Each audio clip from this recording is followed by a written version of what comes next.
Hi everybody, my name is Thabi. I'll be interviewing Miss Carey Moraladi today.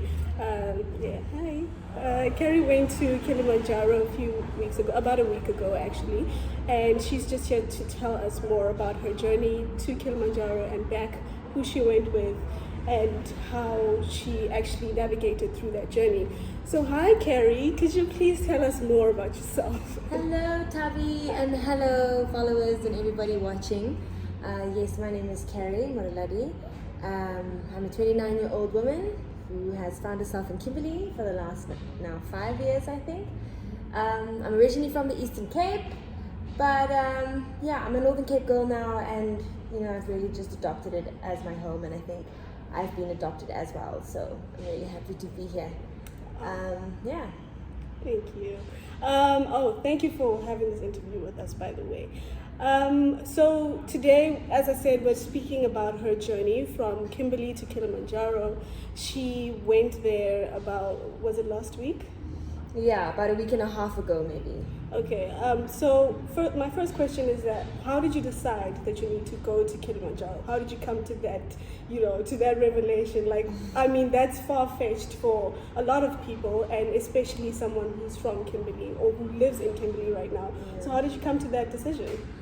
When I get this question a lot, and I keep saying, before I had made the mind shift to conquer this mountain, I also thought it was crazy, but once I had decided, okay, this is what I'm doing, and once I'd started actioning all the things I needed to implement this thing successfully, then everybody else started sounding crazy.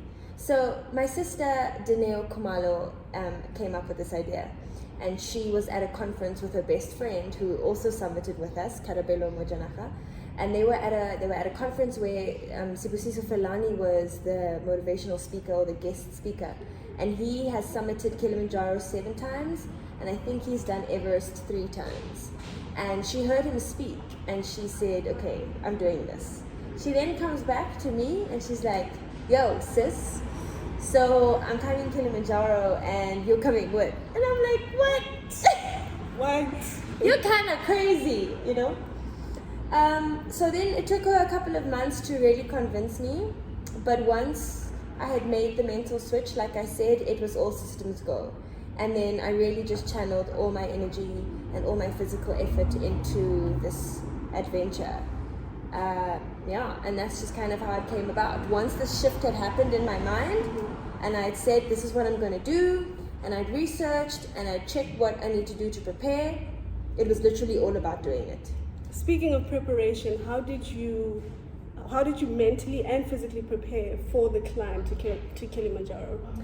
Mentally, it was about watching a lot of YouTube videos of people that had climbed before, and specifically watching success stories. So people climb Kilimanjaro and they succeed and they summit, others don't. And we all know about Guguzulu, who unfortunately passed away on his climb to Kilimanjaro, and that has really dampened the attitude of just the layman about climbing Kilimanjaro. So I firstly needed to cancel and eliminate all negative energy and thoughts about this venture. So I watched a lot of videos about people who had climbed, and I obviously just compared the different things that they said, the different gear that they needed, the different preparation they had to do, and I formulated my own. So that's what I did mentally. Physically, we climbed a lot of mountains. We climbed Drakensberg twice. We did the amphitheater, and we also did the Mweni Pass. We also did routes. We went to Barkley. We did a Barkley route basically, and we did a lot of walking and a lot of running back home. Also strength training.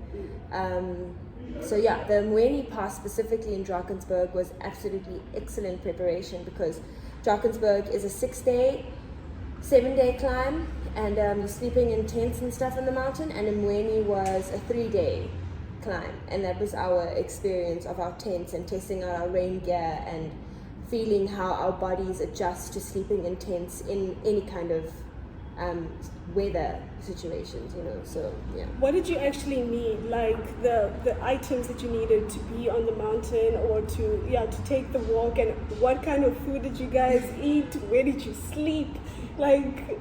So what was it like, basically? it was single-handedly the toughest thing I've ever done in my whole entire life. I can imagine. I've never done something so tough. Like, it's real. It's so real. You know, all the YouTube videos you watch, people kind of make it look so easy, but it's really hectic. We started off day one in the rainforest, and we kind of just walked out. It's kind of like a jungle. We just walked our way through the rainforest. It started raining. Karabelo was praying for rain. We were like, no! And the rain got us on the first day. Now the trick with climbing Kili is that you need to go really slowly. So the guides will tell you pole pole, and pole pole in Swahili means slowly. And when it comes to the three of us at least, I'm quite a quick walker. So it was really difficult for me to adjust to the slow pace. But then I got sick already on my first day because I wasn't listening and I wasn't allowing my body to walk slowly. So that was a major lesson for me already from the beginning. So then I just decided, okay, I'm going to walk at the back of everyone because that's how I'm going to ensure that I walk slowly, until eventually walking slowly became something that then came naturally. But if you don't walk slowly, you don't get enough oxygen in your body, you're breathing faster, you're climbing really high elevation, so you really have to walk slowly. So the first day was rainforest, and we slept at about 3,900 meters on the first day. So we really pushed high on the first day. So we walked long, maybe 8 hours. And then the second day, we got to a little bit more arid terrain. So it was much more dry. And second day was also a horrible day, specifically for my sister. My sister was sick almost the whole journey. She is actually the strongest one of us all because she climbed that mountain and she summited that mountain literally vomiting the whole way. Wow. It was insane. I mean, you know what it feels like to vomit? Your kidneys, your ribs, everything. Your throat, your head. Yeah. You're just sad. And she just punished through regardless of how sick she was. And then day 3 got a little bit better. We started, really acclimatizing now and coming to terms with our surroundings and, trying to make our uncomfortable situations comfortable. It kind of started becoming familiar and home. So, yeah, day 4 was also a tough day, especially because the next day was summit. Day 5 was summit, and that meant waking up at 11:30 in the night to start climbing at midnight. And you literally climb through the early hours of the morning, 1, 2, 3, 4, 5, in the pitch dark night sky, in freezing cold conditions. You're so tired because you've been walking for days already. You've been sleeping on rocks, on whatever terrain it is that you find your camp at that night. So the summit night was hard. It was so hard. I can't explain to you how hard it was. There were many times where I felt like, no, I'm not doing this anymore. This is rubbish. Like, why did I ever agree to doing this? And that's where Karabelo's strength came in, because she was most certainly the most mentally strong. And she just kept coming through with the reaffirmation and with the, you can do this. Remember your why. Remember why we're here. So her voice in the back of our heads really, really kept us going. But it was tough. I mean, 3:30 in the morning of summit, I turned to her and I said, I'm not doing this. I'm not doing this. I'm done. And she literally just turned me around and she pointed me in the right direction and she was like, walk. And so we walked and we walked and we walked and walked and we walked. Walking for days. Literally 5 days. It took you 5 days to get to the summit. It was actually supposed to take us, so we were supposed to do a 7-day hike, but we had terrible flight reschedules and cancellations at the last minute, so we then had to summit in 5 days, which is not recommended, because the longer time you have to climb, the more successful your climb will be.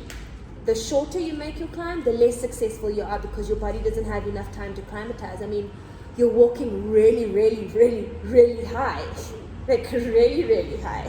That is crazy. Yeah. And then bringing it back home, like what kind of support did you guys get? And also, like where did some of your funding come from? And also, how did the people in the city of Kimberley, receive your quest to climb Kilimanjaro? So first of all, I'd like to say that Kimberley came through. You guys came through. Shut up. And Shut up. there's so much love Yeah. that we have for the people of Kimberley, people of the Northern Cape, the media houses who came through, the people who shared and liked and commented and just was so positive, encouraging us all the time. That really, really helped. And I can tell you that at that 3 o'clock in the morning when I was ready to give up, after Karabelo pushed me and said, "Shut up, walk," I really thought about the people back home, and I really thought about, the reason we were doing this. And I saw all the faces, and I imagined us coming back home, and I imagined not summiting.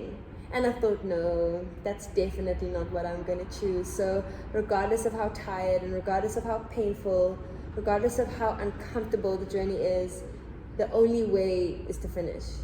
So Kimberley, I don't even know. I don't have words. We had an amazing support squad of our close family and friends who really held things down while we were away, and to them we are incredibly grateful.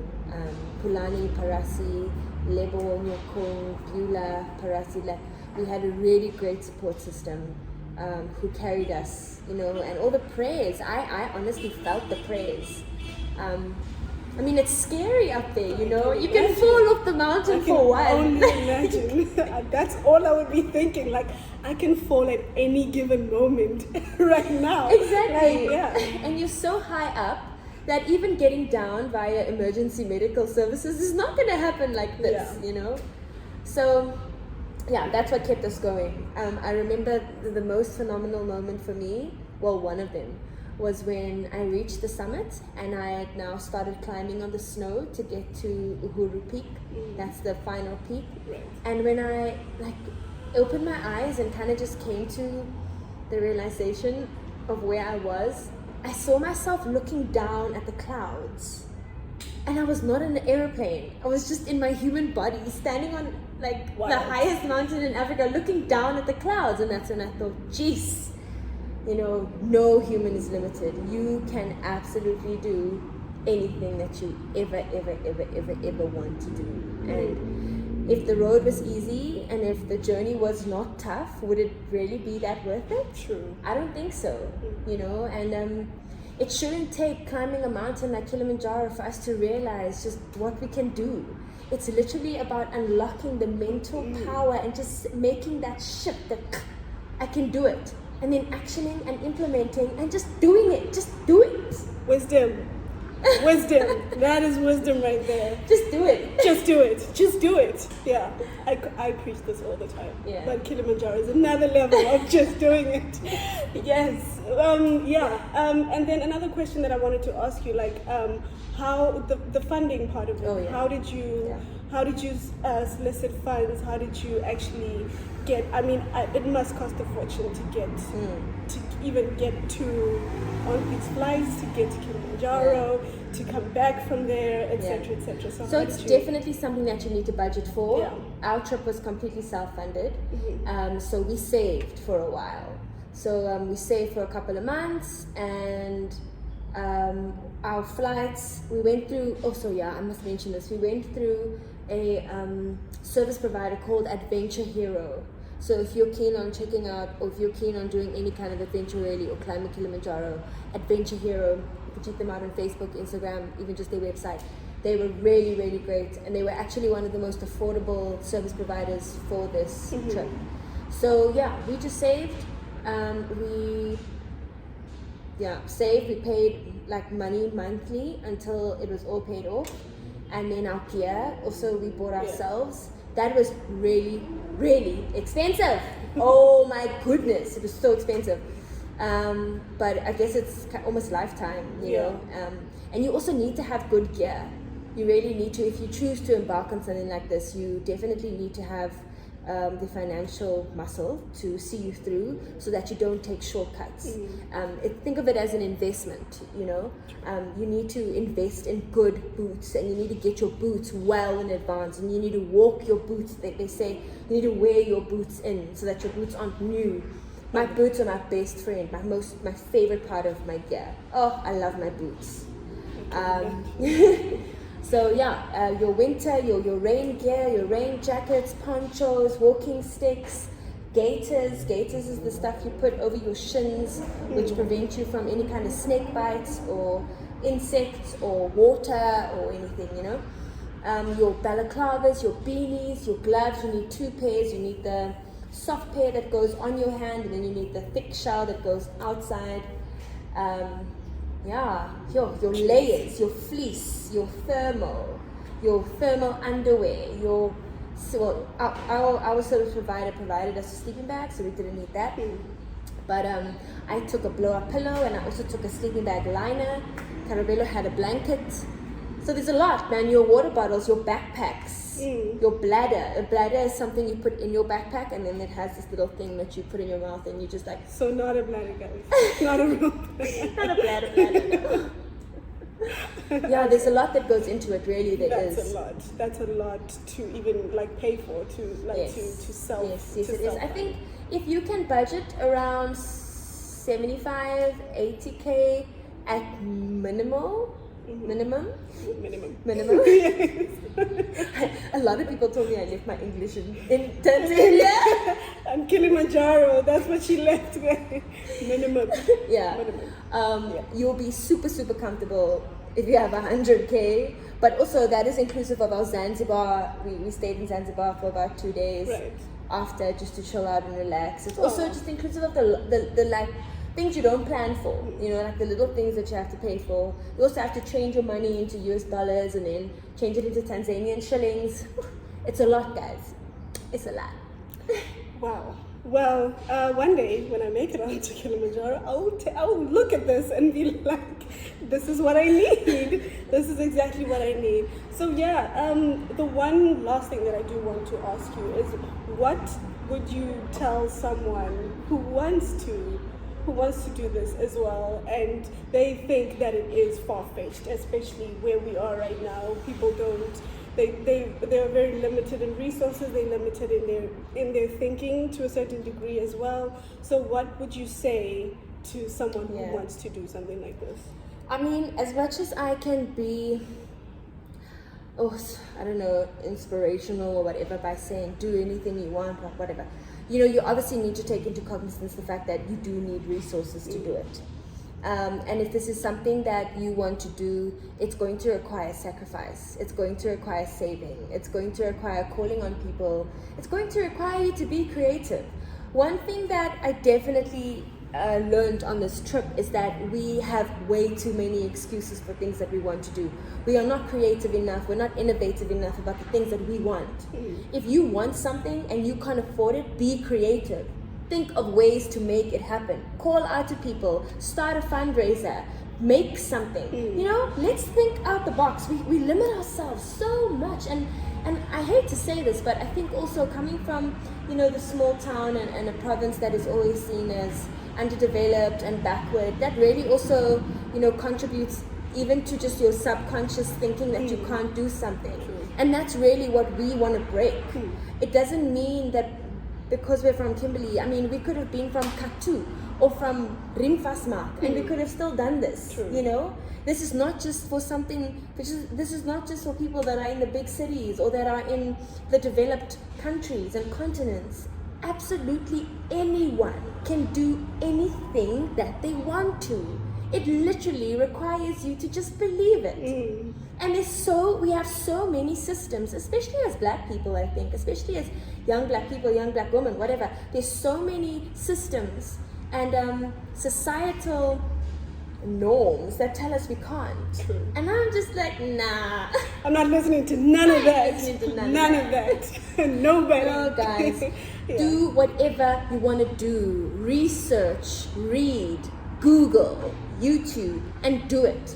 I mean, I didn't need a personal trainer to train me for Kilimanjaro. I can literally just go to an internet cafe, or I can go to McDonald's, which has free Wi-Fi, and say how to train for Kilimanjaro, and figure it out. Just do it. Stop coming up with excuses and stop thinking that you don't have the physical capacity, the mental capacity. Just stop limiting yourselves. I think it is such a waste of time, especially during COVID.